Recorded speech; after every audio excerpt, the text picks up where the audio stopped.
Hello and welcome. I am the Restless Kaiser. And I'm Johnny B. I'm Woolly Mike. And I'm Wayne from Battlefront. But together, for tonight only, we are Modeling for Advantage. Well, hello everyone. We've got a galactic megastar, Wayne from Battlefront here, author of the recent Bulge expansion book. So we're going to talk a little bit about that. But let's first see who we've got here from all around the world. The viewers, we've got Nick from Team Clueless Games. Nice to see you. Rich John and Josh Wood are here. Bob Edwards. Alid, evening. I'm quite excited about hearing Flames of War US Bulge release. You are on the right show, my friend. Saffron69, hello there. All the members in tonight. Rosie Raccoon, howdy Rosie. Tony Halton, Subcommandante, evening all. You playing the drinking game tonight? Managed to snag American starter box for Team Yankee. Must have enough ones of various types to invade the Soviet Union. Yeah, there's quite a few of them in there.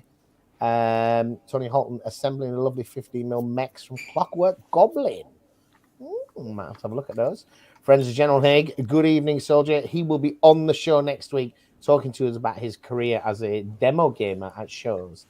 Richard McPherson, hello from Hereford. Sub says classic MfA. Don't you know what he's referring to? Catch you in the rerun. Yeah, all right, David. And Alid. Oh my God, Wayne, a Battlefront superhero. Boom! That is a fact right there, guys. So, hobbying. What are we up to tonight? I am going to assemble the turrets for my Crusader AAA. John? Well, that's a bit too on topic for my liking. I'm going to paint some not Romans. That's what I'm going to do. Some halberdiers. Some not Romans for our SPQR campaign, yeah. Get on with it, lad. We up to, Willie? Brushing hovels for SPQR. Nice. The green scourers that you get for washing up, glue them to the roof, paint them brown, and then dry brush. Give it that thatch effect. Can you still use them to do scouring and stuff? If it goes all wrong and they get burnt, yeah, probably. Very good. And Mr. Battlefront, sir, have you got anything on the desk, or are you just having a chat with us tonight? No, I've actually I've got some M10s I'm working on, just assembling them. I assembled 2 the other day in our own live stream, so I thought I'd assemble the other 2 today. Very nice. Right then, before we get down to all the important stuff, can you kindly tell our wonderful viewers who you are, what you do, and if we can actually find you on the Tinterwebs or YouTube? That'd be great. I'm Wayne Turner. I'm one of the writers at Battlefront. The other one is Phil. I've written the current Bulge American book, and there's a Bulge German book coming up I've done. I've done most of the Team Yankee books after Phil did the initial first rule book and the British book. So where can you find me? You can find me at Wayne Turner 70 on Twitter. I'm on Instagram. I can't remember what my Instagram handle is though. I have a YouTube channel, but don't look it up because it's mainly videos of my old band from the early 2000s, late 90s. Everyone's now looking for that. Yeah, we need that. All right, awesome. That is Wayne. So as mentioned, got in touch with Libby, and she's arranged for Wayne to be here. So really excited. We're going to talk about the US Bulge, but I thought just to jizz things up a bit, which is a great expression, obviously, is start with a little quiz just to show everybody how clever John is. So we're not going to do a quiz every time, but it went down quite well last time, right? So fine quiz. Oh no! So the way the quiz is going to work, when you know an answer, raise your hand, and then we'll look and see if John's got it yet. And if that is the case, This is going to be so grim. Once John's got an answer, we will go from there. So is it Inglourious Basterds? I hope Is it so. Yeah, Inglorious I Bastards? really Is hope it the so. same quiz as last week? I'm having, technical utter failure tonight. You can do it, man. Share. Click the buttons.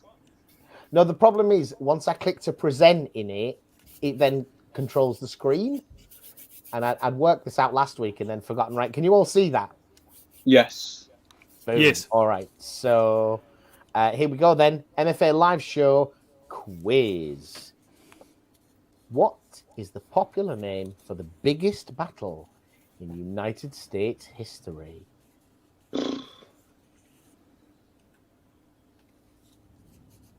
Battle of Midway, maybe? I don't know. Oh no, this isn't working for me. I can't see it and you. I did last time. Something's different. Push different buttons. Oh well.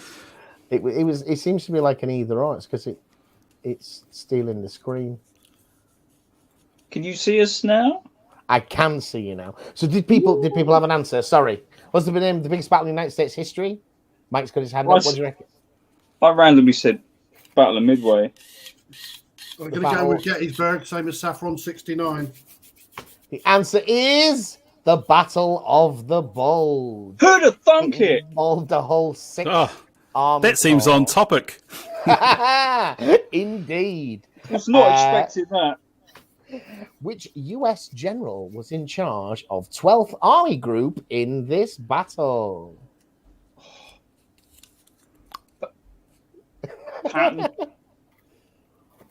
Patton? Wayne? I can't remember. Was it Bradley? No. The answer is It's Omar not. Bradley. Yeah, Bradley. Winner. Which forest battle saw the US Army defeated just before the Battle of the Bulge? Oh, Bastogne? Nope. That's what I'm going with. Is this one too hard this week? Huh. Okay. The No. answer is the Hurtgen Forest. Yeah, I was going to I say was gonna say Hurtgen. Yeah. Immediately before. These questions were also kind of because there's things to talk about in them, which we could maybe come back to. So, okay. See how good your German is, if anyone knows. What was the German name for the Bulge operation? The Bulge. Seaport. Z-Bulge. Anybody know? I forgot it in Brush and Quill says Das Erection. No, man, that's not what it's called. Wow. Wet Wind? No. Oh, it was Wacht am Rhein or Watch on the Rhine. Right. Yep. I knew that. Come on. The German SDK said 182 is more popularly known as... I don't know. Half track. Humour. The King Tiger. What? Or the Royal Tiger. Oh. Okay. What was the principal reason for the battle taking place in terrible weather? Bad timing. Time of the year? Yeah, time of the year. Yeah, but why did they want to do it? Battlefront. Why did they want to do it specifically? We're going to launch our counterattack in the West in the bad weather. Because Hitler said, do it now. Yes, Mike? Which they would never expect Reducing it. the Allies' offensive with regards to air power. Exactly, to limit Allied air operations. They're in the West. They're just constantly struggling. Hurricane, what hurricane? All right, this is clearly too difficult. I mean, we need to do It's movie not. questions No, it's next well time. easy. Okay. US 1st and 9th Army were transferred to which commander's control during the battle? You're having a laugh, aren't you?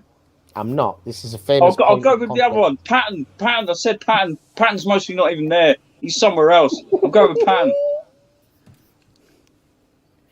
Anybody? No. These are two American armies that were transferred to Field Marshal Bernard. And Yes. the right stink by holding a press conference and basically claiming he won the battle on his own. Right, if you don't get this one, you need to quit. Brigadier McAuliffe famously gave what reply when called to surrender at Bastogne? There you go. Mike's hands up now. Mike's hands up now. Yeah, I know this one. Yeah, Ham and Jam got this one. I have no idea. He said nuts. Which is an Nuts. awesome reply because Gems don't know what it means. What does that mean? Would you like to surrender? Nuts. Nuts magazine. No. And finally, I think this is the last one. Who commanded a specialist unit of commandos in American uniforms to infiltrate ahead of the main advance? So who was the commander of this unit? It was not Brad Pitt, no. Oh. Specialized commanders in American uniforms to infiltrate ahead of the main advance. Probably the most famous German, special forces guy during the war. No? What? They had special forces? Otto Skorzeny, the same guy that rescued Mussolini on the mountains. Oh, yeah. I knew that. Hey, there we go. Look, some people, John Wayne could have done it. Marilyn Monroe, probably not so much. Bruce and Quill. I'll tell you what, mate. This was not the greatest quiz that we've ever done. No, it was. It was good. We got some cracking great answers. And which US Army commander, specifically the Army commander, was credited with relieving Bastogne? I think this is. Got to be Patton, right? He's the only one that's not come up. Is he even there? I don't know, but I know he's in it. Patton, John. There you go. You say it off now. Yeah. To go with Sean Bean would have been a better answer. Right, okay. So the quiz went well then. Well, easy. You obviously watch more movies than read history books. That shouldn't come as a terrible surprise to me. It should not. And maybe it reflects the kind of difference in interest, though, is perhaps I'm very much interested in operational history. So that stuff is much more obvious to me rather than the smaller unit tactical stuff. I'm very much interested in directly in front of me. That's What's in front of me? Is it a sandwich? Can I eat it? Yes. If I knew about the quiz, I'd have watched Battle of the Bulge instead of Fury when I was eating my dinner this evening. All right, so Wayne, talking about a US Battle of the Bulge, then we are, for those of you that are interested, we are going to unbox this on the channel. John and I are going to do this tomorrow night after we've had a bacon pie when we get back from work. But Ryan over at Battlefront, if you literally just want a quick 5-minute what's in here, Ryan's already done that on the Battlefront's YouTube channel. Which is it called Flames of War? Or is it called Battlefront the channel? I forget. It's one or the other. I think it's Battlefront. Yeah. But that's really, and you've got. I did notice. I don't know where it's done. You've got sweet new construction videos that are all high tech computer graphics. Yeah. Yeah, it's, using the 3D renders from the plastic design. So it was an idea that Ryan's trying out, sort of an animated assembly guide. Yeah. Oh, did he do the technical work? Yeah, I think he work. Tim would have done the renders, who's our 3D sculptor, and then he would have handed it on to Ryan to use to make the things. Yeah. Nice. No glue though. No 3D rendered glue getting stuck on your fingers and on the tank. I mean, it definitely looks a lot more professional, but I do like that authentic touch sometimes of the pair of hands and the strong cut that says, yeah, he snapped that piece, didn't he? And I didn't have another go at it. Yeah, well, we've all done that. The old-fashioned assembly guide is probably easier to do. Yes. Yeah. No, it did look pretty pro. So when it comes to writing the book for something like Battle of the Bulge, then obviously a lot of the information you're going to make formations available to us, largely based upon the model releases, right? You're going to make formation based upon the models you have, and you showcase the new ones. This new box, what I really like about it is how much of it in it is new. Almost everything in there is new, and even if it's not brand new, like the M8, it's still a fairly new kit, and it's a beautiful kit. I do like that kit. So what's the process then? So somebody turns around to you at the office and says, okay, Wayne, you're going to write this book, off you go, and then you watch the Yeah, movies and write the book.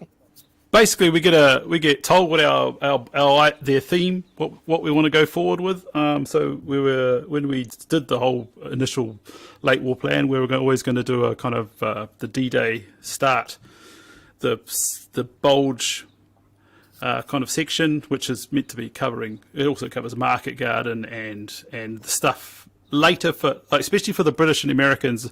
Basically, it's two parts. You get your D-Day, which covers up to the kind of towards the end of 44, and then the Bulge books, which will cover from late 44 into the end of the war in Europe. So, but with the Germans, we've got a bit more because we're kind of covering, we call it the West and the East. So after Bulge, we'll have another couple of books which will cover Soviets and Germans for the last part of the war. Yeah. Nice. I don't know how much more there is to see, is there? I mean, there's millions more models, but you've got all the major ones covered, presumably by this. I mean, you were asking earlier about how the book comes about. Well, we get a theme, and then normally I'll come up with an idea of what I want to put in it when I'm doing a book, and then sometimes we'll get to a draft, and then Pete will we'll have a meeting, and with basically the whole studio design team, we'll sit around and discuss things, and Pete will axe things or suggest things, and then we'll do some changes and stuff. So and at some point, but before that, we normally have an idea of what models we want to release. So sometimes we'll come across something and we'll decide to make another couple of models, but normally they won't be plastic. They'll be resin models that get made in the end. Yeah, because they turn around as faster. It's because Evan is our sculptor in New Zealand. He does all those sort of models, and he does a lot, any of the physical sculpting he'll do. Tim will do the digital sculpting, and we have some other people who do digital sculpting. Oh, there's Alish. He's in Slovenia. He does infantry digital sculpting, so our infantry at the moment is a mix of some digital and some traditional sculpting, depending on what the situation is and what the turnaround is and how we're going to make them. Yeah. Wow. Okay. Nice. I mean, as a consumer, the digital sculpts are nice because we can usually see previews of them. You know, we get to see mock-ups and so forth in your, preview videos. Like some of the British paras we saw images of way before they ever came out. Yeah, well, they were sculpted by Alish, so yeah.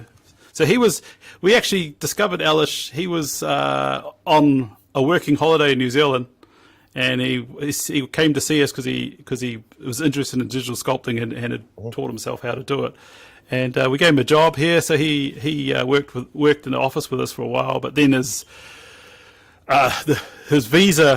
working holiday visa ran out, and he went home to Slovenia. So he's been working from Slovenia for us, kind of liaising with Evan and Chris and the guys in the UK office as well. Yeah. Okay. So, in terms of the history sections in the books, then how much of that? I mean, I didn't play version 3. How much of that is that all brand new material in there? Is there an amount of duplication? There's a little bit of brand new material, but mostly it's we had so much material from version 3. It was just a matter of case of picking and choosing what we had from previous books and reusing it. I normally went through it and had another double check and fixed anything we thought was a bit weird or we found more information on. But generally, it's similar to what you may have seen if you've got the version 3 book set in the same sort of period. Yeah. Right. And so, then a lot of your work then is essentially deciding how the lists are going to be built. Yeah, but most at the moment, I mean, like Team Yankee, there's lots of writing involved because we have to make up history, and it's kind of yeah. But with Flames of War at the moment, we're lucky. Writing history for that's easy because there's lots of sources, and also researching the units and just deciding their ratings and all that sort of thing is kind of what I mainly am doing when I'm doing a Flames of War book. So it's deciding how to represent certain things, and we have to do the modelling of the vehicles, how we think they should work in Flames of War, that sort of thing. So, but we've got Phil designed this big database that basically you punch in, basically you get all the stats, you punch them in, and it'll spit out the Flames of War stats at the other end. So yeah, right. And give you points and things as well. Yeah. Nice. So so if I can, the formations in the new book. Let's have a look. Do another share thing. I've got to get more slick at this. One day. No. Window. That's the best bit. Here we go. All right. So this is from the Forces guide, right? Oh, yep. Yeah. So these in blue are everything that's in American, but some of these are from the D-Day as well. Is that right? No, they're all from the Bulge book. Yep. Right. Okay. So, and then, so that talk us through the headlines then. What's unique about each of these 10 companies? Right. Okay. Well, the Sherman companies, both the veteran and the normal Sherman companies, the unique thing is that you can now have a mix of Sherman. So, in D-Day, you've got either 75mm Shermans or you can have a unit of 76mm Shermans. Yeah. In this book, you can now have a platoon that's got a mix. It can have all the Shermans. The choices it gives you are all the late ones, so they all have 7 front armor because they've got the different hull with the different slope. E3s or whatever. Yeah, so the M4 A3s. Then amongst those is variants of those. So you've got 76s and 75s. There's also Easy 8s, which have the different suspension. And then you have the Jumbos, which have the extra armor. It's like the assault tank version, isn't it? Yeah, basically. So you can have one of those in each unit, and then you can have any mixture of the other things in the rest of the unit. So the Jumbo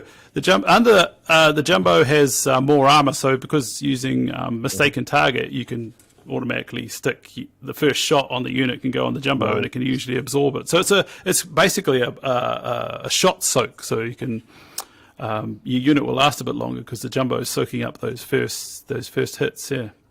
Right. So you can get to a little bit more sophisticated gameplay. Yeah, and then you can tailor the unit to how you want to use it. You can have it all 75s or all 76s, and the Easy 8, because of the different suspension, it's got a rule called smooth ride. So if you move 4 inches or less in your movement step, it can use its full rate of fire. So, without the overworked or without the stabilizer problem. Yeah, without the stabilizer problem. So you can sneak around with it in short halts and not have any and still shoot you with your full rate of fire at full effect. Yeah. Right. Okay. Free blitz. This one, I like the look of this battle weary armored rifle company. So one of the things about the Battle of the Bulge, you obviously picked up on, is the American army. We've just basically, after the Falaise pocket is closed, we've warped through France and Belgium to a great extent. We think that they're a spent force. It's Christmas.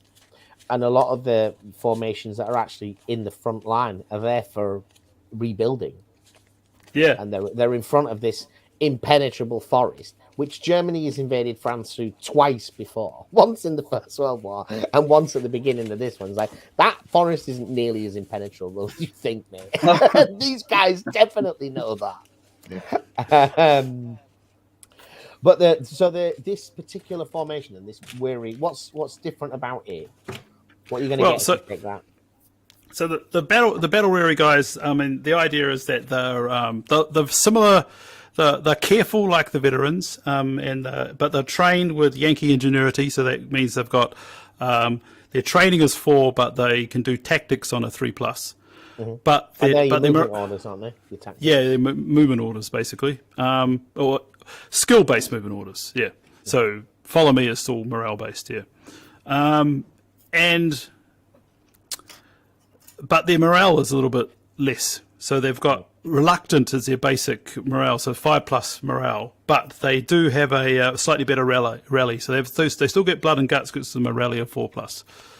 Right. So it makes them a little bit cheaper. So you could probably have a larger force with them, but they're probably not your most go forward of armies. But they still handle themselves well in defence, sort of thing. Yeah. So they're the sort of troops that you see in the Battle of the Bulge movie and Band of Brothers. As the Paras are moving in, these are the troops that are coming out of that pocket. Yeah, they're the kind of the infantry divisions that are kind of retreating from the German assault. Yes. Yeah. Oh, they're specifically to represent those units falling back. Well, and then later in the war, as units get kind of sick of the fighting, and they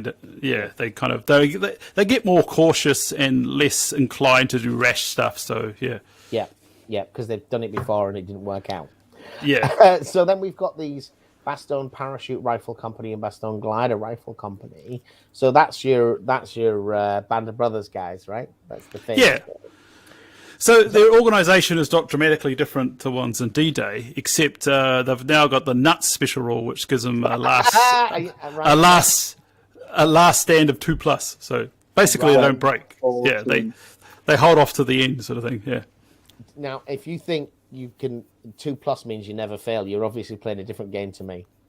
Yeah. If I've got 2+ to roll, I got 1 every time.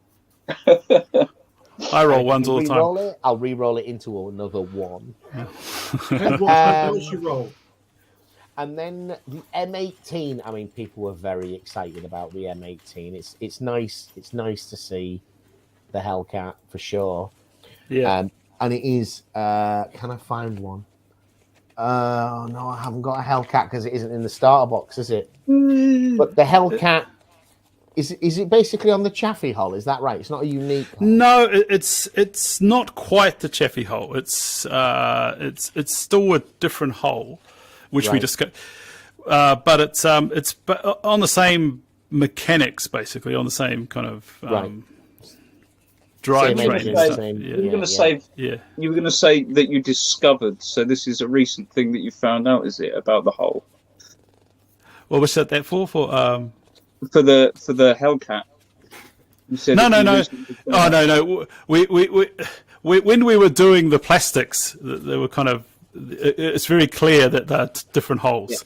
Yeah. Oh, okay. So yeah. It's about the only. I don't even think the tracks are quite the same, so you can't even make the tracks fit on either one. Right. But they do come from the same mechanical kind of grounding. But yeah, the Hellcat's like the tank destroyer. The tank destroyer forces wanted, because they wanted something fast and well armed, but they didn't necessarily want armor. While the M10 is more a kind of a compromise. That's because it's based on a Sherman. So yeah. Yeah. It's got a different upper hull, but it's basically a Sherman, right? Yeah, basically. Yeah. All right. So, and for those of us, for people in the game, people have already got M10s. What am I going to get by taking a Chaffee by an M18 company that I don't get by taking a M10 company? Well, they got their technical is their technical move is 12 inches, so they can. Wow, that's run around the battlefield pretty fast. So they're going to got the same sort of advantages like a Chaffee or a Sherman has, not a Sherman or a Stuart has. That it's more likely to get around the flank of your enemy.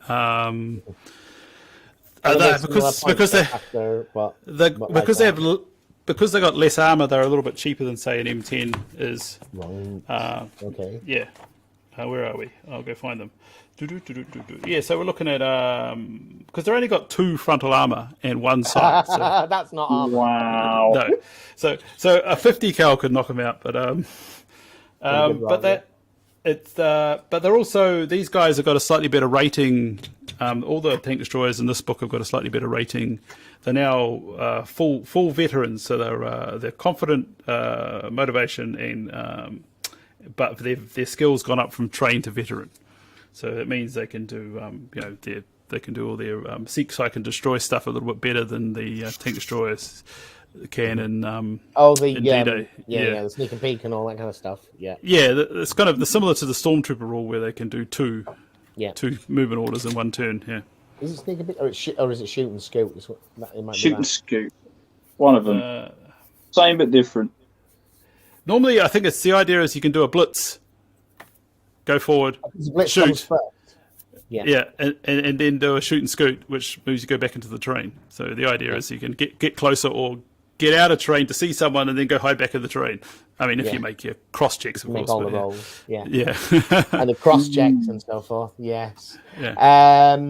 All right. So then the M36. So that's the big boy, right? Yeah, so that's on the same. It's on the same hull as the M10. Yeah, but it's got the 90mm gun in it, so it's the same gun as the Pershing, the heavy tank. Yeah. Wow. That's a beast of a gun. Right. I think that covers most of the new list. Oh well, we've got the Chaffies as well. Yeah, the Chaffee. So the Chaffies.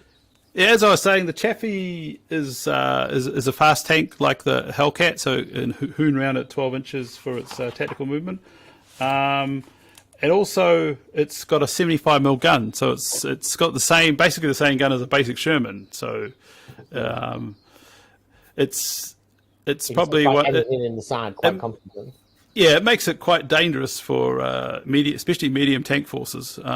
If you get forward and get round them, they're probably in a bit of trouble because you'll get a reasonable number of them in a force, and they'll yeah. All right. So in the starter box, then just to look at the kits, just to talk, if I may, I'll put the big screen. Be really selfish for a moment.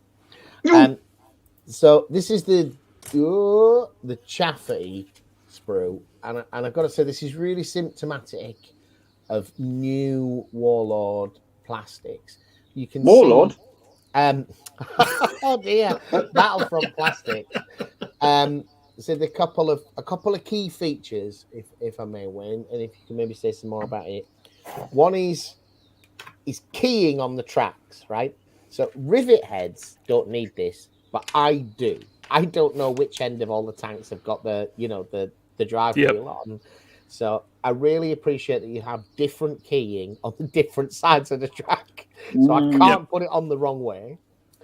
And also about the tracks, you've got better is the sprue gates in some of the kits. The sprue gates are at the front of the track rather than at the back. So when you clip them off, and you just see that with each new kit, you seem to get better and better at kind of predicting those small. They're not big issues; they're very small issues. But it's really good to see that the process is getting better.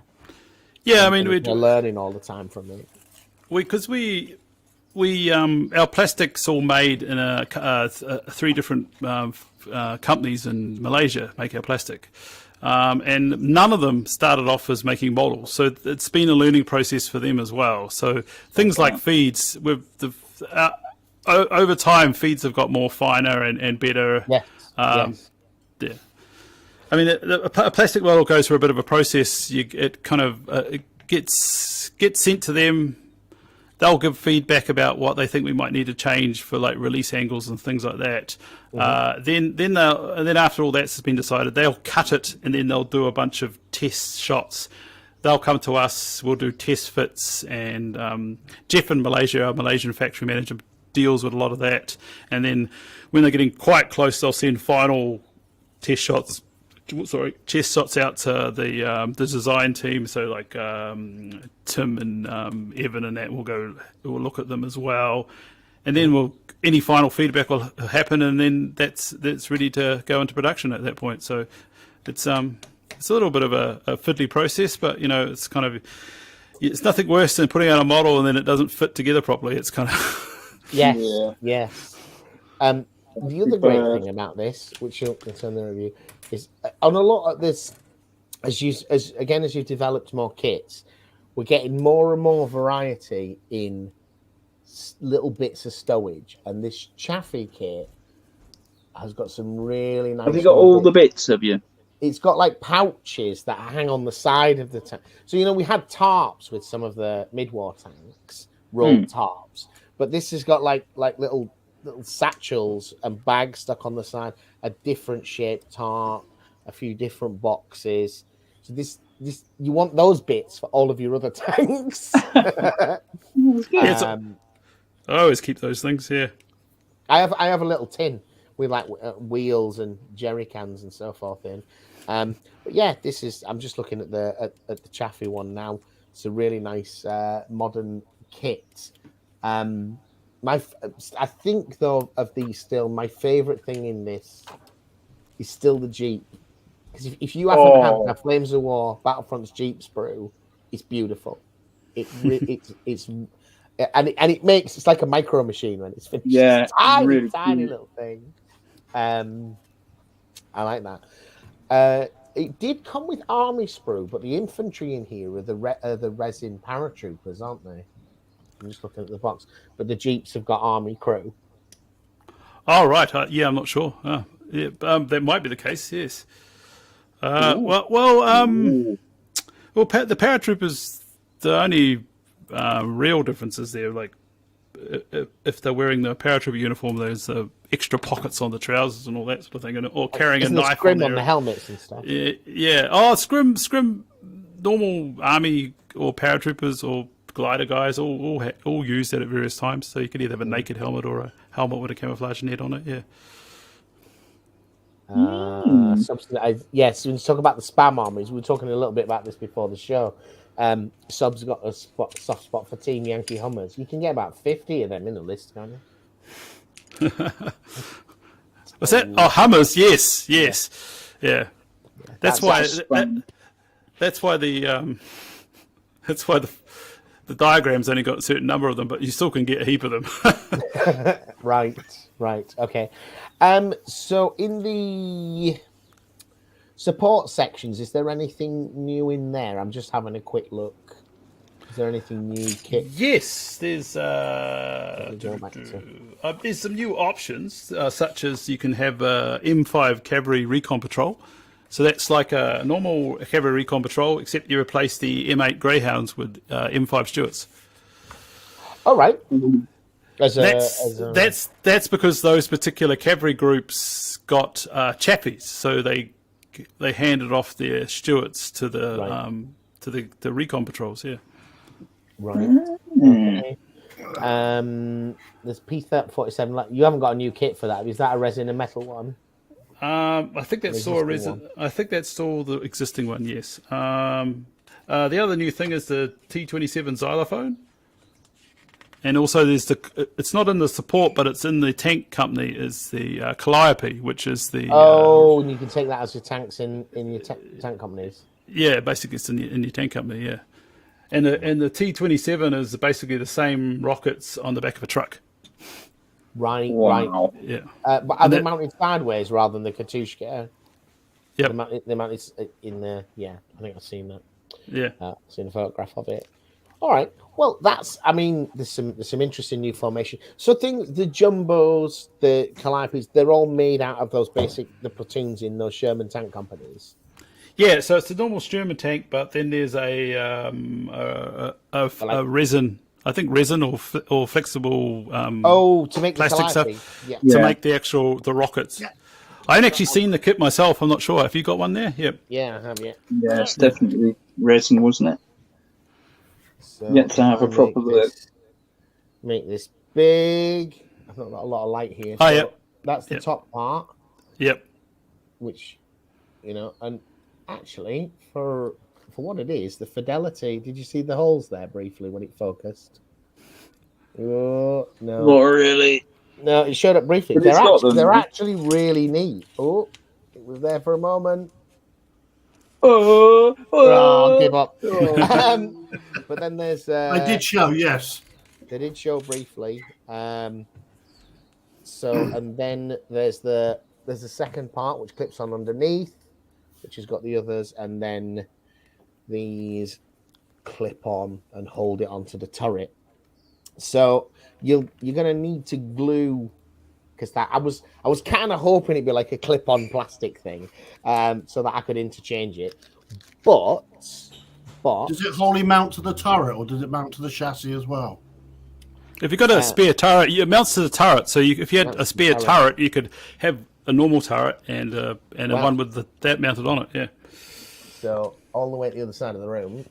Because most of the American Shermans I've built, I've managed to get some extra turrets out of the kits available. So because it goes on the M4A3, and one of the great things about this kit is you can make 2 complete turrets. Yeah, so you could. Yeah, that's nice. You've got the 70, 76 and the 75, and I think you even get 2 turret pegs on here. And I really, really appreciate the fact that you do that. A lot of companies take the opportunity to sort of like, well, you're going to have to buy another whole kit just to have that different turret. But where you can build 2 complete turrets on the sprue, you've gone down as far as providing an extra turret peg as well. That's most kind. Yeah, there's two turret pegs on here. So if you get the M4A3 kit that comes in there, you can make the 76 turret as is, and the 75 you build the Calliope, because you've probably got a load of 75mm turrets already from Hit the Beach, right? yeah, Like lots of them, because they're really, really quite cheap. So that one, yeah, really nice. What was that? I was going to say, what was that actually all about then? The Calliope thing. What? It's a rocket thing. A rocket unguided system. Rockets, like the Katusha. Guided rocket. Unguided. Unguided. Yeah. So like a Katusha or a Nebelwerfer, it's just a rocket that you saturate an area with. Yeah. Just hoon them, and then what? Pop them off and go in with your turret. Just fully fire them. Yeah. Well, just make sure you fire them. They'd probably pull up in a truck full of reloads, but they'd probably go to the rear a bit before reloading them. Yeah. It's you've got the modern version in Team Yankee, haven't you? The multiple rocket launch system. Yep. Yeah, there's several different rocket launchers, like the BM-21, which is the Soviet one. There's the Lars, which is the German light one, and then there's also the MLRS, which is the kind of American heavy that the British and the Germans and the Americans use. Yeah. Right then, we should return to our commenters, I think, because we talked a little bit of that. John and I are going to go through that in more detail, and I'm going to check the comments now to see if people have actually been asking questions of Wayne while he's here. One of which is from Friends of General Haig. Does Wayne have a view on basing tanks? To base or not to base? And I understand you will make friends and enemies when you answer this question. I will. Yeah, because no, I don't like base tanks. You don't like base tanks? That's just my personal opinion, though. You can do what you want; they're your tanks. Top answer. Do what you want, your tanks. I have had different viewpoints on this at different periods of time. I have some vehicles based, older ones. And I do like in my bolt action motorcycles and things like that, I don't think they look right unbased. Yeah, motorcycles, they make sense on bases, yeah. They're infantry, right? Small things like Jeeps, I'm in kind of two minds on. But if the model's steady enough, I think it's fine without a base, but yeah. Mm. And in Flames of War, space on the table is a problem because of the size of the models, right? Yeah, I think would be a good. I wouldn't base Flames of War because I worry there's already the space a bit congested. What about you, John? Base or not to base? For them, for that scale, no way. Nope. Well, he might. Although you could I did reinforce contemplate doing the Jeeps, but in the end, once they were made, they were. So no, not based. Looks better. Not based, because on this, I think all the resin soft skins that Battlefront do are based, and the resin model has got a resin base that is attached to it. Yeah. Yes, yeah. Because I mean, things like Cooper wagons, our very first edition Cooper wagons were metal, so they were like a fishing sinker. They were kind of a heavy lump. And if you didn't like your opponent, you could probably kill them with one. But wow. But then we some things like we had model Jeeps that were resin with metal wheels, but gluing together a Jeep with metal wheels is kind of a very painful process. Any wheel vehicle with glue on metal wheels, in my experience with resin, the four other games companies' Jeeps, a combination of resin and metal, and they are a nightmare to put together. and even that's a larger scale, so they're still a yeah. It's I think that's a version 3 thing we did was put the Cooper wagons and the swim wagons and similar things and Jeeps on bases. I'm not sure.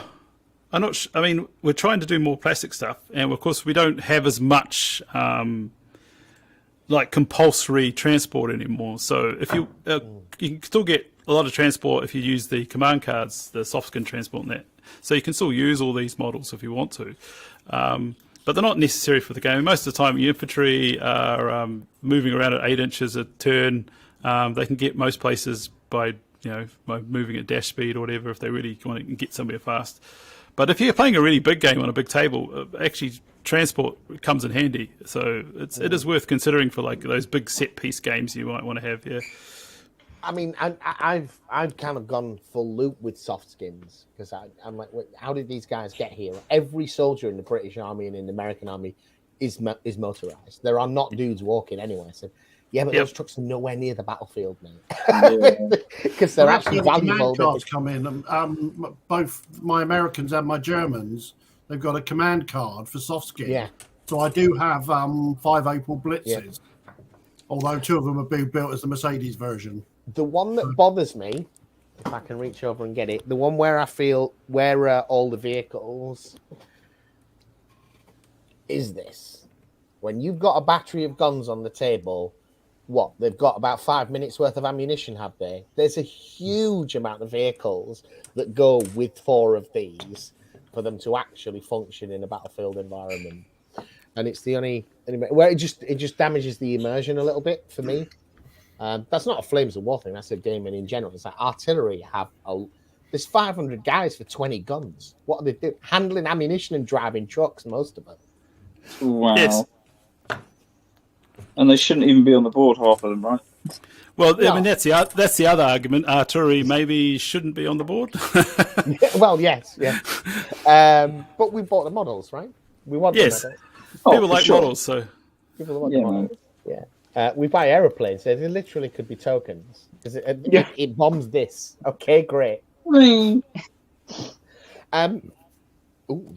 Thomas Chase says, "What about Germans? Anything new?" There you go. What can you tell us? We're going to get a King Tiger, right?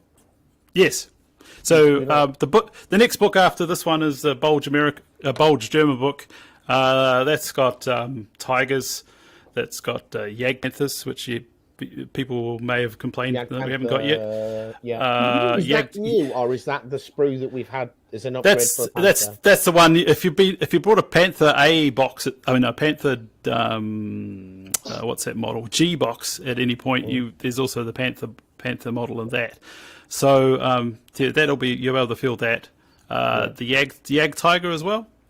The Jag Tiger, right? Yep. And is that a separate kit, or is that again an upgrade sprue for one of the Tiger kits?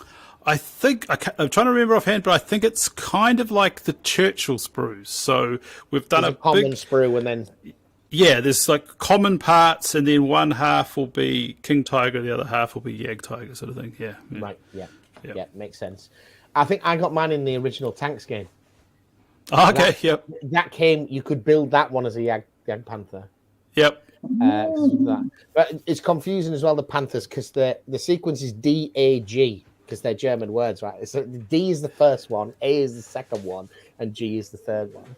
Yeah, I don't know why they had the big skip in letters, like because you look at Panzer IVs. Okay. D is short for something. It's not like 1, 2, 3. It's not variant that. It's not like the Panzer 3s and 4s where there's actually A, B, C, D, E, F, G. Yeah. No, and I don't know whether it's different manufacturers or something. I don't remember the reasons. It's one of those things, Well, that's what the letters on the Panzer 470s. They're A for Elkert and V for Volmag. Yeah. But now there's a question, because if you did that, you might know, why is the Panzer 470 not called something else? Because it isn't a tank. I think it's probably technically a Jagdpanzer 470. Yeah. But for some reason the Germans just shortened it to Panzer 470. I've never quite come across why that is. It got issued to Panzer battalions, but they were still issued to the Tank Hunter Company in a Panzer battalion. So that's why then. I wondered if this was the reason. So the original Stugs were crewed by artillery. Yeah, the artillery crew, yeah. and So, and the army, the Panzerwaffe wanted to take them over. So quite possibly when they were developing this one, said we're not going to call it anything other than a Panzer because it's going in the Panzer divisions crewed by tankers. I wondered if that was the reason. I suspect it probably is. Russian Quillite base because they use magnetic bases boxes. Yeah, I mean that is a good reason to do it. Big D from Gamecraft Dragon. Hello there, sir. Hello there. I know you got some Flames War at one point. Did you ever play it? Makes sense, brush before. If it's resin, keep it away from Johnny B. Oh my gosh. Oh, I'm never going to live that down. So like you've been through stages with your resin process. You get like the stuff that you made the Africa, not the Africa cod, the desert rats in is like a soft plastic. Yeah, that was done by a company in China, and it was a very weird process. I remember someone explaining it to me. It was they're like hard zinc molds, and the plastic is slightly different. That's why the plastic is flexible, because it's the hard mold and it's for demolding, and you still have to have a certain amount of release angles on it, but not as much as you would with a styrene plastic model. So they were done that way. The stuff we're producing now, we brought a machine from a Spanish company, COcast, and we're making. So that's a thermoplastic. Oh, so that's the same as what so basically, it's like right? Yeah, but it's not really resin. It's kind of it's like a heat activated plastic that you melt the chips and then you pour it into the mold, and it's almost I think it's almost like the same way as metal casting, where it's a spin mold, and yeah, we saw that one. So it's actually the same, although you might be using a different material. So John, I think there's different Warlords renting ships. I think there's different grades of it. These, and then he just snaps this thing clean in half on camera. Oh wow! It's like a 15-pound ship. It may be our funniest moment on camera. It's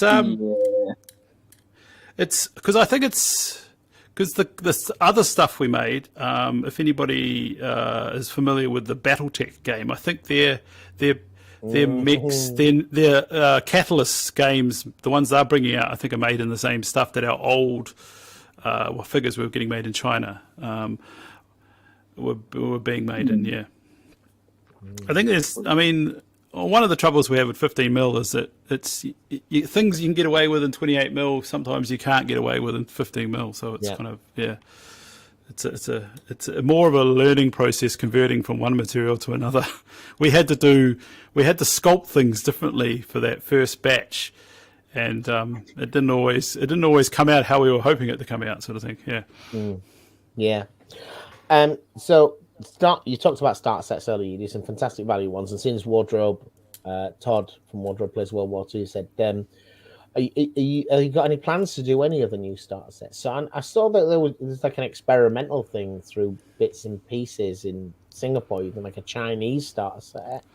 Yeah, it's got a copy of in Chinese, so it's kind of get another group of people playing. I'm not sure where that's going. I don't know much about that. I assume through Singapore and then maybe into some retail stores in China. I'm not sure if they're going into Taiwan or anything like that.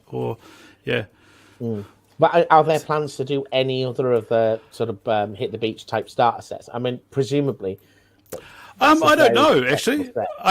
We were talking about maybe doing something similar to Hit the Beach for the Eastern Front at some point, maybe for mid-war, I think. But I don't know what the firm plans for that are at the moment. That's sort of all kind of out of my kind of area, because the most of the starter sets, they don't need much work from me or Phil normally, because it's most of all the work, the writing work's already been done. It's just a matter of assembling the various bits together into a kind of different look. Yeah. All right. Not quite through all of the comments yet. I'm trying to catch up. Bases. Yeah, different people got different. Anybody going to salute on Saturday? Yes, before we forget. At myself, John, Rosie, James Workshop, and a chap called Martin, who's a friend of mine, are going to be there. Brush and Quill's going to be there. We're going to catch up with him. If anyone's going to be at Salute and you see us, come over and meet the celebrities, right? buy me a drink, preferably. Yeah. Salute. Yeah. Presumably, But not too close. You've never been to Salute, Wayne. It's a long way to come for a war game show. No, I mean, I went to I did an OE to the UK back in '96, I think it was, and I went to one of the partisans. There was a big thing at Leeds Armoury, I think, at the in the Leeds, yeah, I don't know what it was called. I can't remember. It was at the Royal Armouries at Leeds. Anyway, that's where it was. It was a big war game show. I went to another couple, I think, who were around at the time. Yeah, but they were really good. It's we don't get anything like that in New Zealand. Even our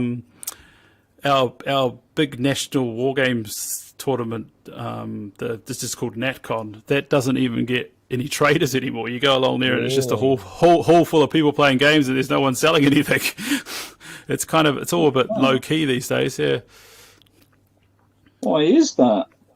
I'm not sure. I mean, we don't have a lot of. There's us. There's a little company called Battleline who brought a bunch of old Rangers that we used to make,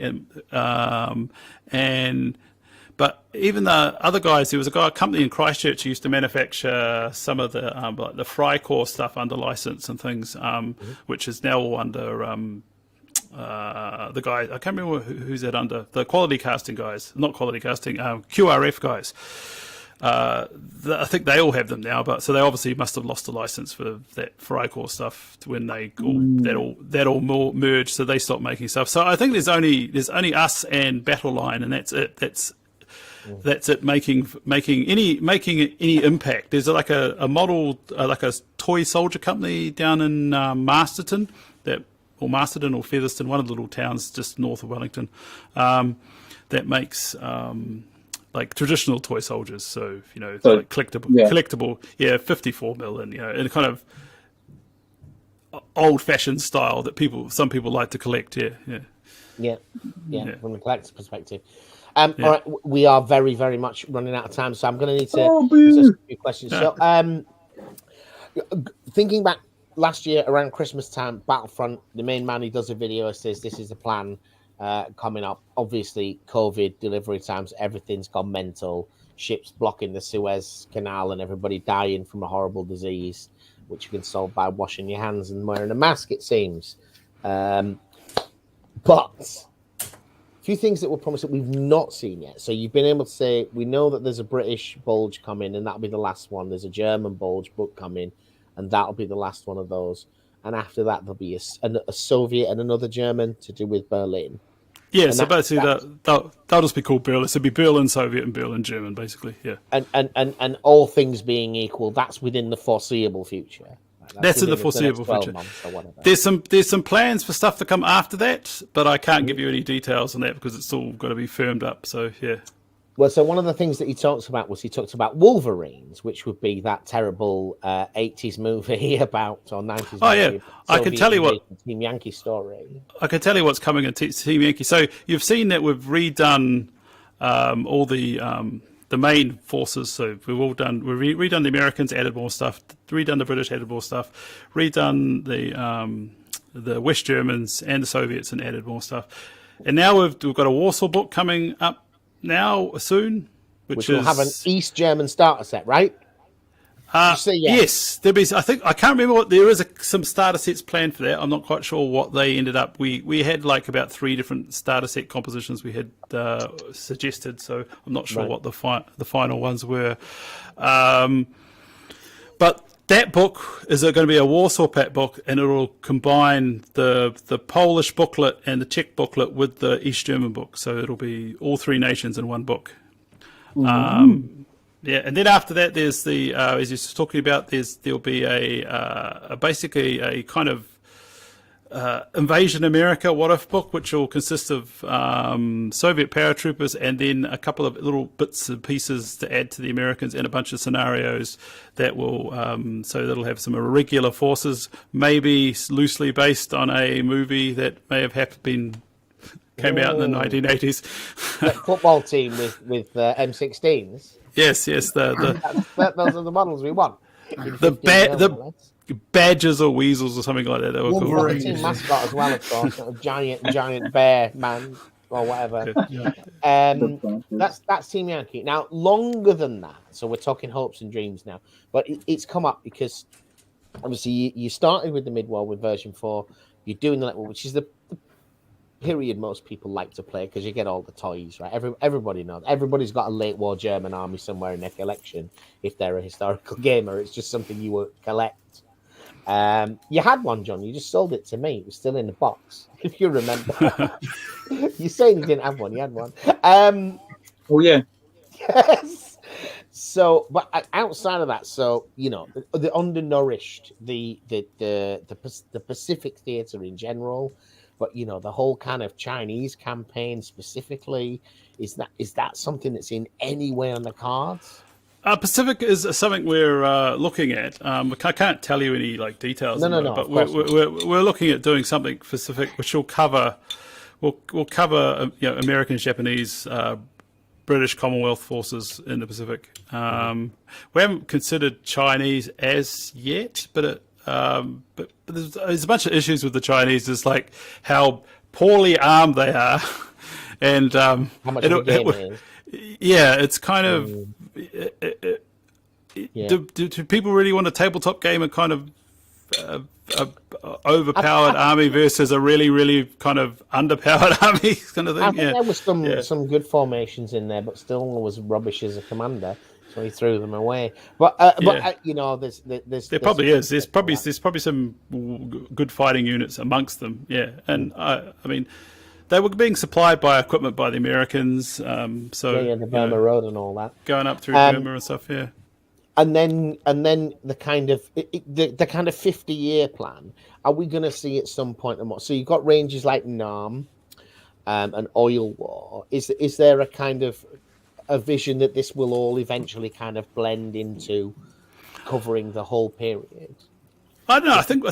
I think Pete may have mentioned this before in the past. We are thinking of doing another World War III period, which is basically in the same period as Nam and the Arab-Israeli stuff. So that would be that would also then incorporate a potential war in Europe in the kind of late 40s, late 60s, early 70s sort of thing. Yeah. So kind of it'll be sort of.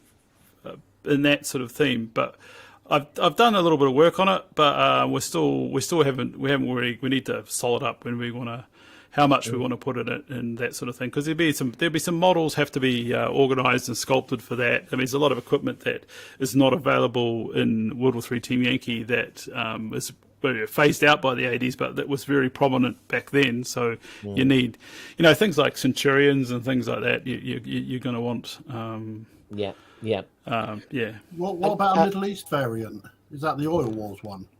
Oh, the Oil Wars. Well, at the moment, Oil Wars is good as it is. But we haven't put a plan in to update that because it doesn't because it was virtually the last book we did under the old Team Yankee rules. It doesn't really need to be updated for the new team because we were thinking about the new rules before as we were going with that book. So I don't think it needs to be replaced. It's there's not a lot of new things we could add to it. I mean, the only things we could look at would be the Israelis, and then maybe adding things like a Macabre 3 or you've already got a plastic Macabre, haven't you? Yeah, we've got Macabre 1. It does 1 and 2, but we could do a plastic kit that did the 3, which is the one with the bigger, more rounded turret, and it's got the 120mm gun in it. Yeah. So what about early war? For those of us that want Matilda 2s and Rolls-Royce armoured cars in 15mm plastic. Well, early war it's another one. It's like the Pacific. We've got kind of a rough plan. We just haven't decided how to do it yet. And the order.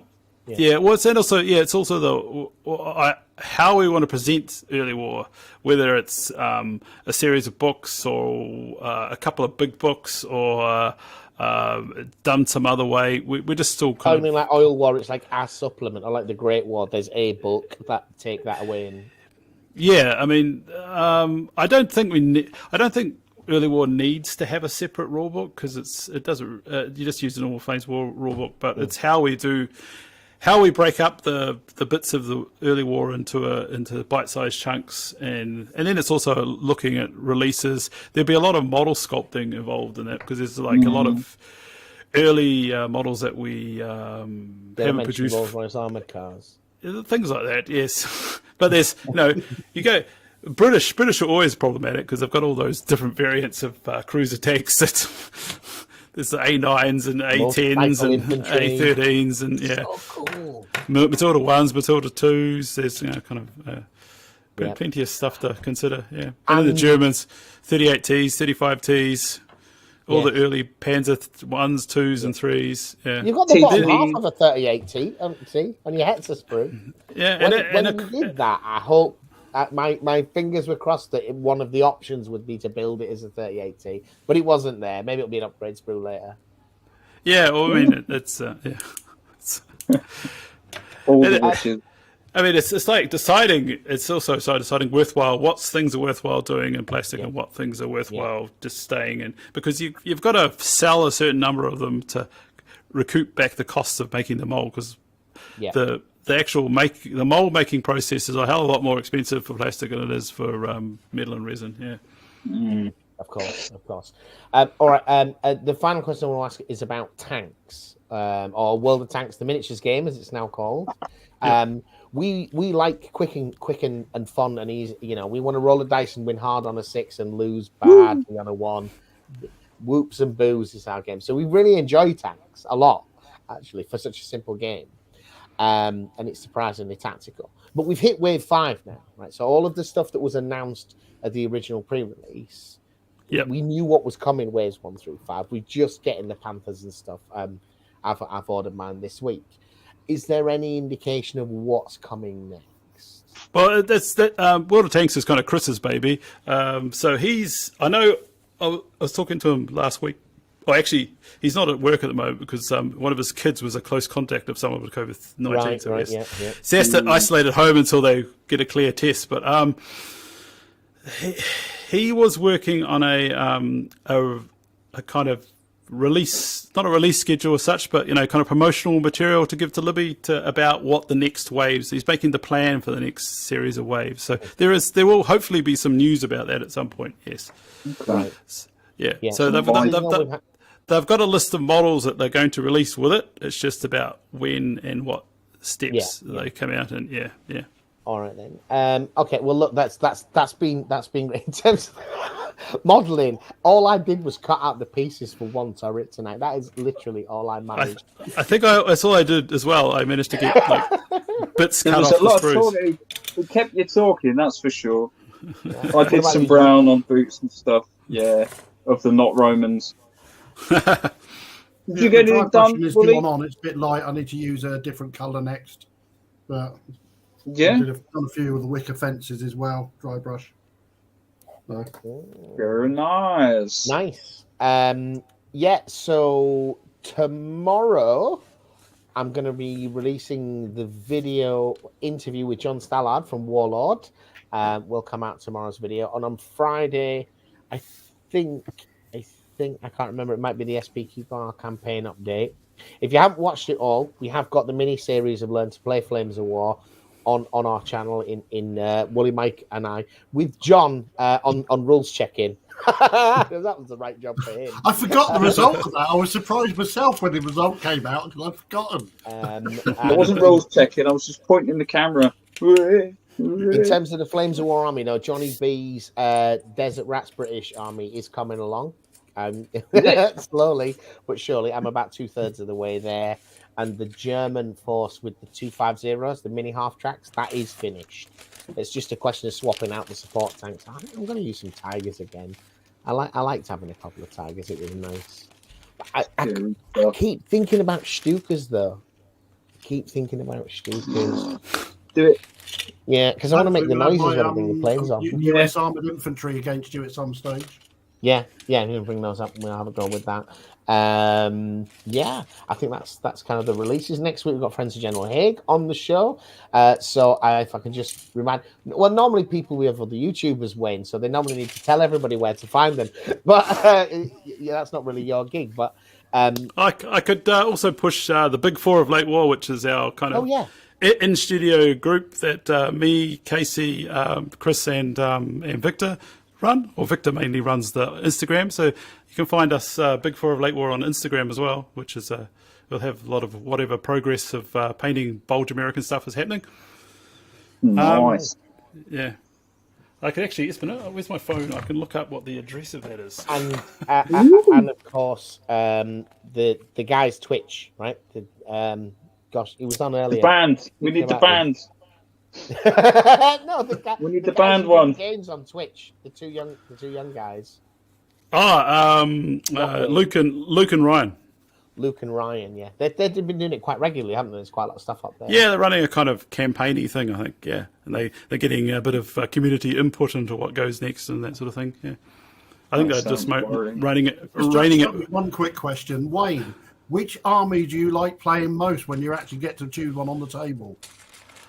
I'm a bit of a whore, really. I like obscure. I like weird, obscure armies. So one of my favourites is the Hungarians, but I do play a lot of Germans, Soviets as well. I'm building a French army at the moment because I didn't want to do Americans. I wanted to do something slightly different. So I'm using the command cards to do a French army. So I'm basing it on the colonial French division, so Algerians or Moroccans or something. And with and that means my M10s get to be chasseurs d'Afrique or something. So it's something boring. Yeah. Mon chasseur d'Afrique. Yeah. Everything sounds more saucy in a French accent. All right, guys. That's just about it from us. Just thanks again, Wayne, for coming on. Really appreciate your time. No problem. Yeah, thanks. And thanks for having me. Really useful to talk to you. We are going to be unboxing. So we're going to record the video tomorrow, but you're probably not going to see it till Friday or maybe next Wednesday. But we'll get that out to you as soon as you can. But at first glance, it's very exciting. Look, you can even have a quick look there. Look, we're getting it all ready, checking all the sprues, taking the photos. Okay, that's it from us. Thank you for watching. Thank Bye-bye. Enjoy the rest of your day at work.